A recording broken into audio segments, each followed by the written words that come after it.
क्या आपने कभी सोचा है कि कुछ लोग बिना बड़ी डिग्री या बड़ी नौकरी के भी अमीर कैसे बन जाते हैं, जबकि कई लोग जो पूरी जिंदगी मेहनत करते हैं फिर भी आर्थिक तंगी में फंसे रहते हैं?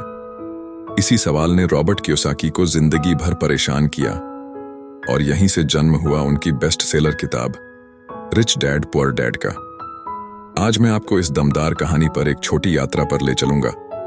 ये सिर्फ पैसों के बारे में नहीं है, ये सोच के बारे में है, फैसलों के बारे में है और आजादी के बारे में है।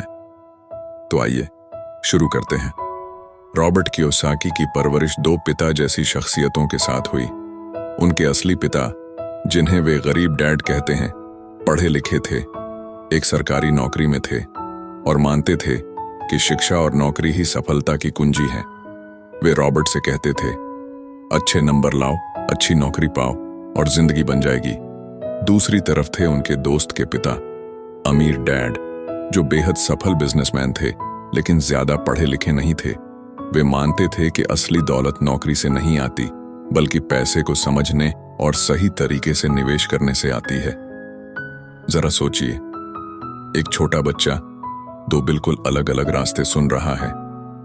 कौन सा रास्ता चुने, किस पर भरोसा करे? हम में से ज्यादातर लोग गरीब डैड की बातों को सुनकर बड़े हुए हैं, है ना? पढ़ाई करो, मेहनत करो, पैसे बचाओ। लेकिन कहीं ना कहीं दिल के अंदर हमें भी लगता है कि कुछ तो मिसिंग है। अगर सिर्फ मेहनत करने से अमीरी आती तो हर मजदूर, हर कर्मचारी करोड़पति होता। रॉबर्ट ने भी ये कड़वा सच जाना और तब उन्होंने समझा, असल में तो हमें पैसे के बारे में पढ़ाया ही नहीं जाता, ना स्कूल में, ना समाज में। चलिए अब जानते हैं रिच डैड पुअर डैड की सबसे बड़ी सीखें। 1. अमीर लोग पैसे के लिए काम नहीं करते, वो पैसे को अपने लिए काम कराते हैं। गरीब डैड का विश्वास था कि सैलरी बढ़ती रहे तो सब सही रहेगा, लेकिन अमीर डैड ने सिखाया कि असली समझदारी यह है कि पैसा हमारा नौकर बने, हमारा मालिक नहीं। 2. वित्तीय शिक्षा सबसे जरूरी है। मामला ये नहीं है कि आप कितना कमाते हैं, मामला ये है कि आप कितना समझते हैं और उसे कैसे बढ़ाते हैं। 3. सीखने के लिए काम करो, कमाने के लिए नहीं। रॉबर्ट को अमीर डैड ने कहा, ऐसी जॉब चुनो जहां तुम स्किल्स सीखो, सेल्स, इन्वेस्टिंग, मार्केटिंग, लीडरशिप। ये स्किल्स जिंदगी भर दौलत पैदा करेंगी। 4. एसेट्स खरीदो, लायबिलिटीज नहीं।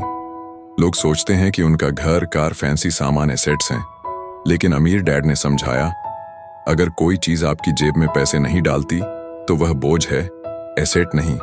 असल दौलत एसेट्स बनाने से आती है, जैसे प्रॉपर्टी, निवेश, बिजनेस।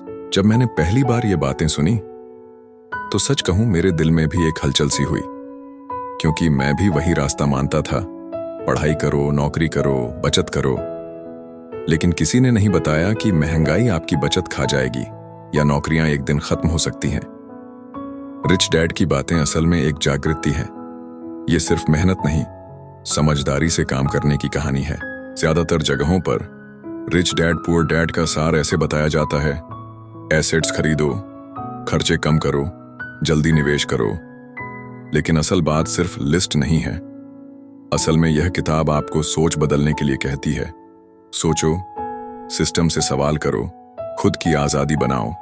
रिच डैड से सीखने के बाद रॉबर्ट कियोसाकी ने बिजनेस खड़ा किया, निवेश किया और आर्थिक आजादी पाई। वो भी असफल हुए, नुकसान भी हुआ, लेकिन सही माइंडसेट ने उन्हें हर बार उठने में मदद की। यही एक छुपा हुआ सबक है, सफलता एक सीधी लाइन नहीं है, ये सीखने, गिरने, फिर संभलने की यात्रा है। तो अब सवाल है, क्या आप तैयार हैं अमीर डैड की तरह सोचने के लिए? छोटी छोटी बातें शुरू कर सकते हैं, अच्छी किताबें पढ़ना, छोटे निवेश करना, नई स्किल्स सीखना या एक छोटा बिजनेस शुरू करना। याद रखो, शुरुआत छोटी हो सकती है, लेकिन अगर दिशा सही है तो मंजिल बहुत बड़ी हो सकती है। रॉबर्ट कियोसाकी ने कहा था, हम सबका सबसे बड़ा एसेट हमारा दिमाग है। अगर इसे सही से ट्रेन किया जाए तो यह अनंत दौलत बना सकता है। तो आज से ही अपने दिमाग में निवेश करना शुरू करो। रिच डैड पुअर डैड के इस सफर में मेरे साथ जुड़ने के लिए धन्यवाद। अगर इस कहानी ने आपके अंदर एक छोटी सी चिंगारी भी जलाई है तो सोचो, असल जिंदगी में इसे अपनाना कितनी बड़ी आग बन सकता है। मिलते हैं फिर अगली यात्रा में। तब तक सीखते रहो, सपने देखते रहो और अपनी आजादी खुद बनाते रहो।